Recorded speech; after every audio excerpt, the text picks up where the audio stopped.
আমি গণিত শিকনৰ এটা পদ্ধতিৰ বিষয়ে আলোচনা কৰিম। পদ্ধতিটোৰ নামটো হৈছে ELPS এপ্ৰোচ।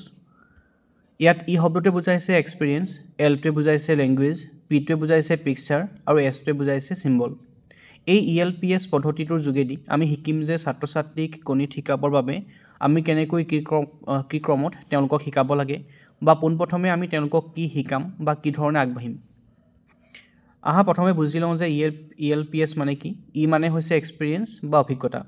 ইয়াত কোৱা হৈছে যে ছাত্ৰ ছাত্ৰীক প্ৰথমে তেওঁলোকে নিজে অভিজ্ঞতা আহৰণ কৰিবৰ বাবে তেওঁলোকক সুবিধা কৰি দিব লাগে।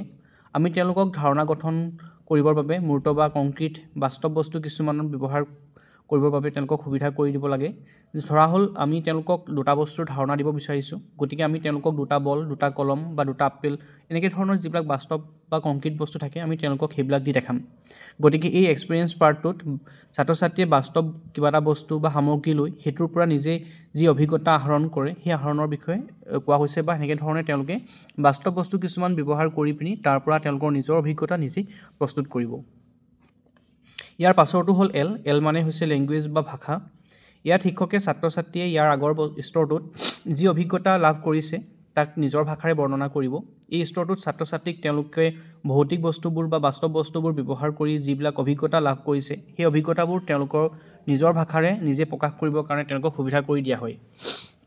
ধৰি লৈছোঁ যে আমাৰ উদাহৰণ হিচাপে চাইছোঁ যে আমি তেওঁলোকক ছাত্ৰ ছাত্ৰীক আমি 3টা বল দিছোঁ, তাৰ পৰা তেওঁলোকক আৰু 2টা বল দিয়া হ'ল। এতিয়া গোটেইকেইটা বস্তু দি দিয়াৰ লগে লগে তেওঁলোকৰ হাতত 5টা বল হ'ল। এতিয়া তেওঁলোকক সেই অভিজ্ঞতাটোকে যদি আমি তেওঁলোকক নিজৰ ভাষাৰে বৰ্ণনা কৰিব দিওঁ তেতিয়া তেওঁলোকে ক'ব যে তেওঁলোকৰ ওচৰত প্ৰথমে 3টা বল আছিল, তাৰপাছত আৰু 2টা বল দিয়া হ'ল, গতিকে তেওঁলোকৰ ওচৰত 5টা বল হ'ল। গতিকে ইয়াত তেওঁলোকৰ প্ৰথমে তেওঁলোকে চুই চাই পিনি 3টা বল বুজি পালে, তাৰপৰা 2টা বল পালে, সেই গোটেইখিনি একলগ কৰাৰ কাৰণে 5টা বল হ'লগৈ। গতিকে ইয়াৰ পৰা তেওঁলোকে যিখিনি বস্তু অভিজ্ঞতা লাভ কৰিছে সেই কথাখিনিকে তেওঁ নিজৰ ভাষাৰে তেওঁলোকে প্ৰকাশ কৰিব। ইয়াত তেওঁলোকে মুঠতে দি দিয়া হ'ল, লৈ লোৱা হ'ল, এনেকুৱা ধৰণৰ যিবিলাক কথাবোৰ অৰ্থ আছে তেওঁলোকে সেইবিলাকো ইয়াৰ যোগেদি তেওঁলোকে বুজিব পাৰিব। ইয়াৰ পাছৰটো হ'ল পিকচাৰ বা পিকচাৰ আৰু ছবি। এইটো স্তৰত ছবি ব্যৱহাৰ কৰা হয় আৰু ছবি ব্যৱহাৰ এনেকৈ ধৰণে কৰিব লাগে যাতে ছাত্ৰ ছাত্ৰীয়ে ইতিমধ্যে যিবিলাক অভিজ্ঞতা আহৰণ কৰিছে সেই আহৰণ কৰা অভিজ্ঞতাখিনি স্থায়ী হোৱাত এই ছবিবিলাকে সহায় কৰে। চাওক প্ৰথমতে তেওঁলোকৰ হাতত যি 3টা বল আছিলে ইয়াত আমি বক্স লৈছোঁ। বাকচ নোলোৱাৰ বাহিৰেও আমি ধৰক কিবা গছ গছনি বা কিবা ধৰক গছৰ ছবি নাইবা আমি বেলেগ কিবা ছবি দেখাই পিনো এইবিলাক ৰিপ্ৰেজেণ্ট কৰিব পাৰোঁ। তেওঁলোকে প্ৰথমে যে 3টা বল পাইছিল, তাৰপৰা 2টা বল পাইছিল, সেয়া গৈ 5টা হৈছিলগৈ। তেওঁলোকে যিটো স্তৰত বা যিটো ক্ৰমত তেওঁলোকে অভিজ্ঞতা আহৰণ কৰিছিলে আমি ছবিকেইখনৰ যোগেদিও তেনেকৈ ধৰণে যাতে তেওঁলোকে অভিজ্ঞতা আহৰণ কৰিব পাৰে তাৰ কাৰণে আমি তেওঁলোকক সেইটো ক্ৰমতে দেখাব লাগে। এতিয়া ধৰক এই বক্সটোৰ যোগেদি আমি প্ৰথমে তেওঁলোকৰ ওচৰত থকা 3টা বলক বুজোৱা হৈছে, তাৰপাছত তেওঁলোকে দেখিলে যে হয় আমাৰ হাতত 3টা বল আছিল, তাৰ পৰা আকৌ 2টা বল আহি গ'ল, গতিকে তেওঁলোকে যেতিয়া গোটেইখিনি কাউণ্ট কৰিছিল তেতিয়া দেখিছিলে 5টা বল হ'ল। গতিকে তেওঁলোকে প্ৰথমে যি অভিজ্ঞতা আহৰণ কৰিছিলে সেই অভিজ্ঞতাটোকে ইয়াত তেওঁলোকে ছবি আকাৰে দেখিবলৈ পালে। হয় প্ৰথমে 3টা আছিল, 3টাৰ লগত 2টা লগাই দিয়াৰ পাছত আমাৰ 5টা হৈছিলগৈ। গতিকে ইয়াত কি হৈছে 3 নম্বৰ স্তৰটোত বা এই পিকচাৰ বা ছবি স্তৰটোত আমি কি কৰিব লাগে, তেওঁলোকে যিখিনি অভিজ্ঞতা আগতে লাভ কৰিছে সেই অভিজ্ঞতাখিনিকে আমি ছবি আকাৰে তেওঁলোকৰ আগত প্ৰকাশ কৰিব লাগে যাতে তেওঁলোকৰ যি অভিজ্ঞতা হৈছে সেই অভিজ্ঞতা বা তেওঁলোকে যিখিনি বস্তু শিকিছে সেইখিনি তেওঁলোকৰ স্থায়ী হৈ ৰয়। ইয়াৰ পাছৰটো হৈছে প্ৰতীক এছ বা চিম্বল। ইয়াৰ একেবাৰে শেষত গৈ পিনি ছাত্ৰ ছাত্ৰীসকলক চিম্বল বা লিখিত প্ৰতীকবোৰ দেখুৱাব লাগে যিয়ে তেওঁলোকে অনুভৱ কৰা অভিজ্ঞতাবোৰ এতিয়া প্ৰতীক বা চিম্বল হিচাপে দেখা পাব। যেনেকৈ আমি ধৰি লৈছোঁ যে আমি প্ৰথম ধৰক এটা বল আছে, গতিকে আমি 1 হ'ব পাৰে। যিহেতু আমি ইয়াৰ আগৰ অভিজ্ঞতাটোত তেওঁলোকে 3টা বল 2টা বল লগে 5টা বল পাইছিলেগৈ, গতিকে ইয়াত আমি তেওঁলোকক 5 সংখ্যাটো চিম্বল হিচাপে আৰু আখৰ হিচাপেও দেখুওৱা হৈছে।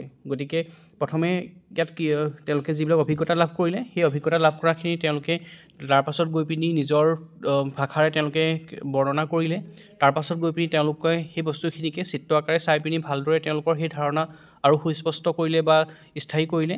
তাৰপাছত এই যি সংখ্যা পালে টোটেল তেওঁলোকে যি 5টা বা এনেকৈ সংখ্যাৰ ধাৰণা এটা পাইছিলে সেই সংখ্যাটোক আমি তেওঁলোকক ছবি প্ৰতীক আকাৰে দেখাই পিনি তেওঁলোকক সেই লিখিত চিম্বলবিলাক তেওঁলোকক দেখুওৱা হৈছে। গতিকে ELPSৰ যোগেদি প্ৰথমে তেওঁলোকক অভিজ্ঞতা দিয়া, তাৰপিছত তেওঁলোকক সেই অভিজ্ঞতাখিনি নিজৰ ভাষাৰে বৰ্ণনা কৰিবলৈ দিয়া, তাৰ পাছত সেই লাভ কৰা অভিজ্ঞতাখিনিকে পুনৰ তেওঁলোকক ছবি আকাৰে দেখাই পিনি স্থায়ীকৰণ কৰা তাৰ পাছতহে তেওঁলোকক লাষ্টত গৈ পিনি যিখিনি লিখিব লাগে বা ধৰক চিম্বলিক ফৰ্মত আমি যিবিলাক লিখোঁ 5 হওক FIV 5 হওক নেবাৰ হওক ৰোমান সংখ্যাতে 5 হ'ব পাৰে এনেকৈ ধৰণে আমি যিখিনি বস্তু দেখাওঁ মানে প্ৰতীক হিচাপে তেওঁলোকে লিখে চিম্বলটো সেই বস্তুখিনি তেওঁলোকে একেবাৰে লাষ্টত কৰিব লাগে গতিকে এইটোৱে আছিলে আমাৰ ELPS এপ্ৰ'চ য'ত এক্সপেৰিয়েঞ্চ ধৰক অভিজ্ঞতা তাৰপিছত ভাষা তাৰপিছত ছবি আৰু তাৰপিছত প্ৰতীক এইটো ক্ৰমত তেওঁলোকক ছাত্ৰ ছাত্ৰীক শিকাব লাগে বিশেষকৈ সৰু যিখিনি আমাৰ ষ্টুডেণ্ট থাকে মানে এফলেনৰ আণ্ডাৰত যিখিনি ষ্টুডেণ্ট পঢ়ে বা যিসকল শিক্ষাৰ্থী পঢ়ে তেওঁলোকৰ কাৰণে এই পদ্ধতিটো মানে ব্যৱহাৰ কৰিলে বেছি ফলপ্ৰসূ হ'ব বুলি আশা কৰিব পাৰি থেংক ইউ